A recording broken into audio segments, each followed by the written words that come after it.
আজ আমি চলে গেছিলাম আমার কিছু পুরনো বান্ধবীর সঙ্গে আইহোর উইংস ক্যাফে অ্যান্ড রেস্টুরেন্টে, যেটা আছে আইহো সিনেমা হলের একদম সামনে।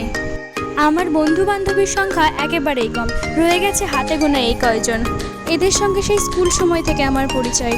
সবাই চলে গেলেও আমরা চারজন কিন্তু এখনো একসঙ্গে। সবসময় দেখা বা কথা হয় না ঠিকই, কিন্তু তবুও চেষ্টা করি কোনো কোনো সময় একসঙ্গে হবার সবাই মিলে।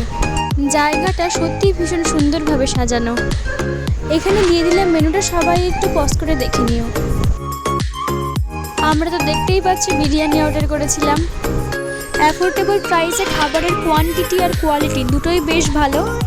আর কিভাবে রিভিউ করতে হয় আমার জানা নেই, বাকি তোমরা গিয়েই খেয়ে দেখবে। আজকের মতন এইটুকু, দেখা হবে নেক্সট মিনি ব্লগে। ততক্ষণের জন্য টাটা।